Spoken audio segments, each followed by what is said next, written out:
नमस्कार, परवाह देश की में आपका स्वागत है। आपके साथ मैं हूं सुमेरा खान। तारीख गवाह है कि युद्ध किसी के लिए भी ठीक नहीं है, ना तो उस सैनिक के लिए जो सरहद पर गोलियां बरसा रहा होता है और ना ही उस शख्स के लिए जो उन गोलियों का शिकार होता है। बावजूद इसके दुनिया की किसी न किसी कोने में जंग चलती रहती है। इसीलिए सबसे पहले दुनिया में युद्धों का इतिहास ही आइए जानते हैं। मानव इतिहास में अब तक अनगिनत युद्ध लड़े गए हैं। एक अनुमान के मुताबिक इन युद्धों में 1 अरब लोग मारे जा चुके हैं। 20वीं सदी में 1,80,00,000 लोग युद्ध में मारे गए। 2003 में दुनिया के अलग अलग हिस्सों में 30 युद्ध लड़े जा रहे थे। 2001 में 4 करोड़ लोग युद्धों की वजह से शरणार्थी बन गए। 1900 से लेकर 1990 तक 42 लाख सैनिकों ने युद्ध में अपनी जान गंवाई। इन्हीं 90 साल के दौरान 62 लाख आम लोग भी युद्ध में मारे गए। दुनिया की कुल फौज 2 करोड़ 30 लाख है, जिनमें 97% फौजी पुरुष हैं। 65 से 85% अमेरिकी सैन्य कार्रवाई का समर्थन करते हैं, वो भी तब जब अमेरिकी इतिहास में 10 लाख से ज्यादा लोग युद्धों में मारे गए हैं। रूस यूक्रेन युद्ध को लेकर अमेरिका एक बार फिर जंग के मुहाने पर है। प्रेसिडेंट पुतिन का यूक्रेन मिशन ऐसे अंजाम की तरफ पहुंचने वाला है जहां से आगे का रास्ता पश्चिमी देशों की शिकस्त की तरफ जाता है। यूक्रेन युद्ध खत्म होगा या फिर से विश्व युद्ध की शुरुआत होगी? जवाब ये सुपर एक्सक्लूसिव रिपोर्ट आपको बताएगी। गौर से देखिए। युद्ध तो देखा होगा, मगर ऐसा ना देखा होगा।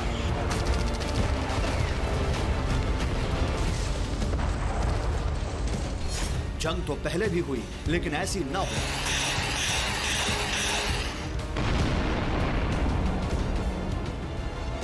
यकीन ना हो तो खुद देखिए, लेकिन जान लीजिए कि तस्वीरें विचलित कर सकती हैं।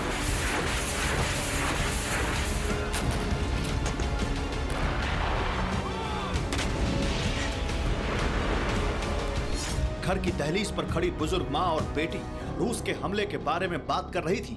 ठीक उसी वक्त जोरदार मिसाइल सिर के ऊपर गिरती है।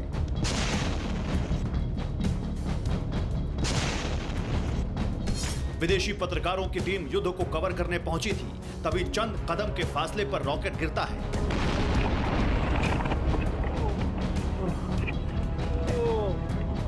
धमाके के बाद सभी पत्रकार एक गहरे गड्ढे में छिप जाते हैं।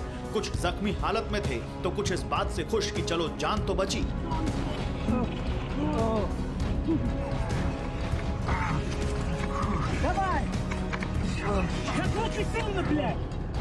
लेकिन यूक्रेन में हर कोई इतना खुशनसीब नहीं है। डोनबास की इस जंग के मैदान को गौर से देखेंगे तो खुद को यूक्रेनी ना होने के लिए खुशनसीब कहेंगे।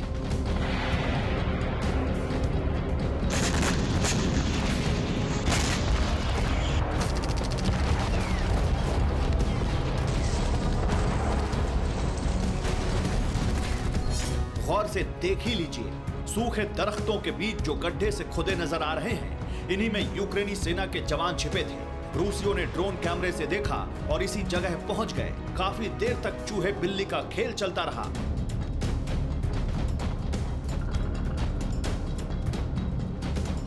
फिर ग्रेनेड से हमला हुआ। एक के बाद एक कई ग्रेनेड दागे गए। यूक्रेन के कुछ सैनिक मारे गए। जो जख्मी थे उन्होंने आखिरी दम तक मोर्चा नहीं छोड़ा, लेकिन आखिर में रूस ने पूरे इलाके को तबाह कर कब्जा कर ही लिया।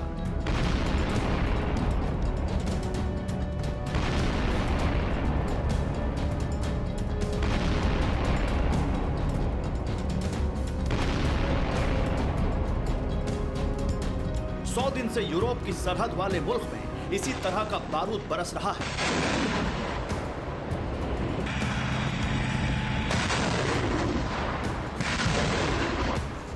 100 दिन में पुतिन की पलटन आधे यूक्रेन पर कब्जा कर चुकी है। लेकिन बात इतनी सी ही नहीं है।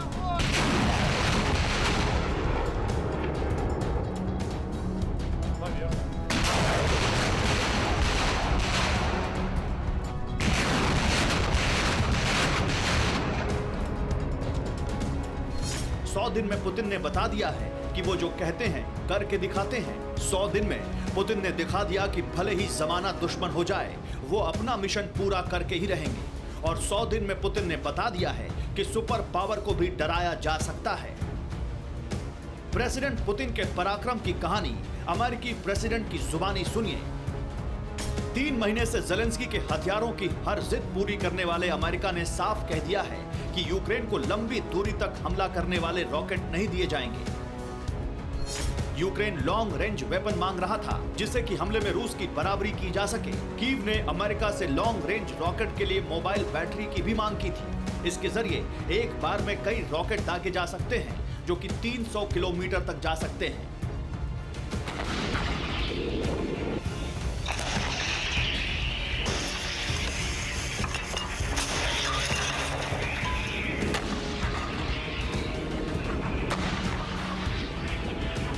मौजूदा वक्त में Ukraine short range rocket system का इस्तेमाल कर रहा है। अमेरिकी हथियारों से यूक्रेनी फौज की ताकत 8 गुना बढ़ सकती थी, जिससे रूस के अंदर तक कई शहरों को निशाना बनाया जा सकता था।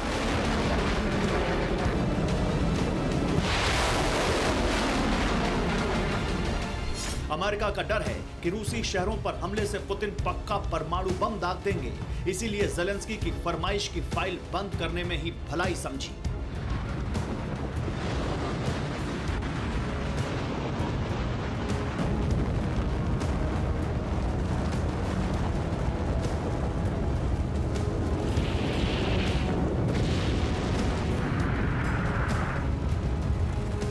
यूक्रेन को हथियार देने से अमेरिकी इनकार को पुतिन की बड़ी जीत और कामयाबी माना जा रहा है, लेकिन पुतिन अभी अमेरिका और नाटो को और बड़ा झटका देने वाले हैं। उन्होंने डोनबास पर विजय की तारीख तय कर दी है। कैसे डोनबास तीसरे विश्व युद्ध का केंद्र बनने वाला है, वो भी देखिए।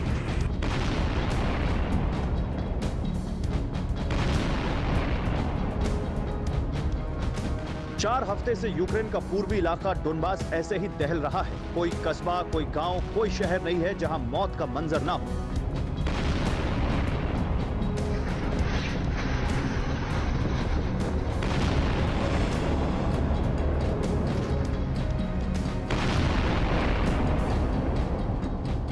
रूस की आधी से ज्यादा फौज के साथ ही पुतिन के शागिर्दों की टोलियां एक के बाद एक बस्तियों को खाक कर रही हैं।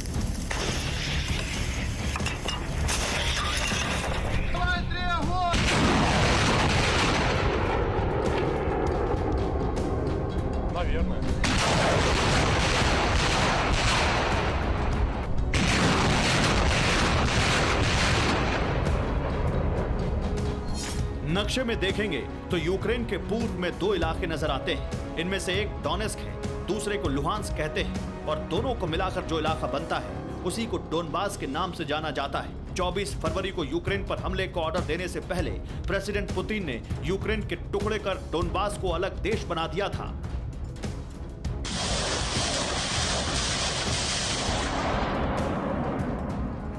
यूक्रेन की पूर्वी सरहद पर रूस का बारूद किस कदर कहर ढा रहा है, तस्वीरें तस्दीक कर रही हैं।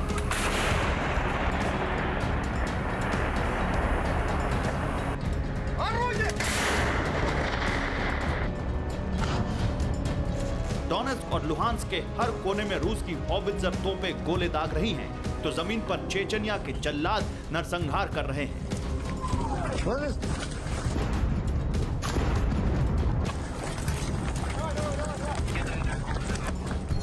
इस बीच पुतिन ने डोनबास पर कब्जे की डेडलाइन तय कर दी है। रूसी फौज के कमांडरों को बता दिया गया है कि 1 जून तक लुहांस्क पर हर हाल में कब्जा करना होगा। डोनेत्स्क पर कब्जे के लिए 1 जुलाई का दिन मुकर्रर कर दिया गया है।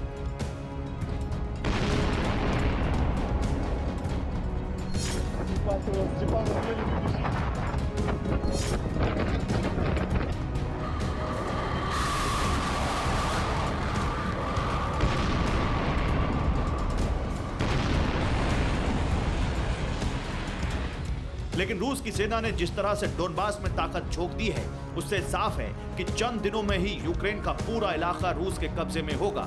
यूक्रेन को भी इसका पक्का एहसास हो चुका है।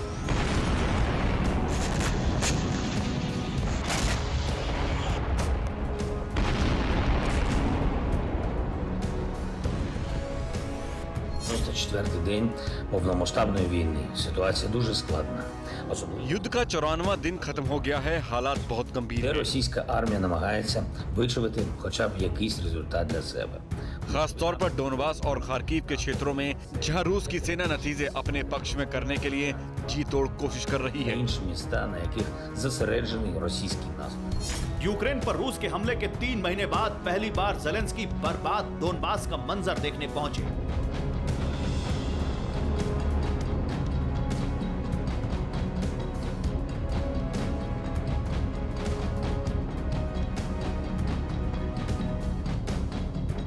जिन शहरों में इंसानी बस्तियां आबाद हुआ करती थी वो खाक हो चुकी हैं, आशियाने धुआं हो चुके हैं। रूस 90% डोनबास पर कब्जा कर चुका है। जिस दिन 100% डोनबास रूस के कब्जे में होगा, उसी दिन यूक्रेन से लेकर अमेरिका और नेटो तक सबकी हार होगी। जानना चाहते हैं कैसे? ऐसे समझिए, डोनबास पर रूस के कब्जे के बाद यूक्रेन का पूरा पूर्वी और दक्षिणी इलाका रूस के कब्जे में होगा। मारियोपोल, मेलिटोपोल, ब्रेडियांस्क, खरसोन, माइकोलेव जैसे शहरों पर रूस पहले ही कब्जा कर ब्लैक सी तक हर रूट बंद कर चुका है। डोनबास पर कब्जे के बाद अजोव सागर का पूरा इलाका भी रूस का होगा। रूस की सेना के अजोव सागर से लगे इस इलाके में जीत हासिल करने पर क्या होगा?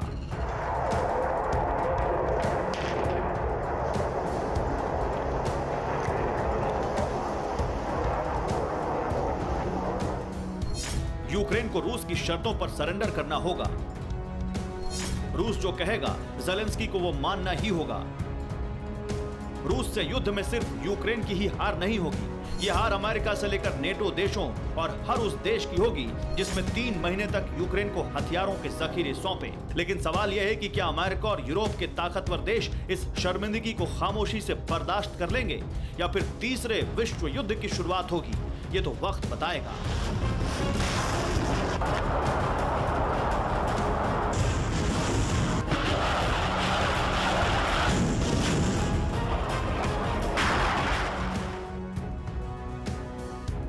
अड़ी सोमवार से शुक्रवार शाम 6 बजे सिर्फ TV9 भारतवर्ष पर।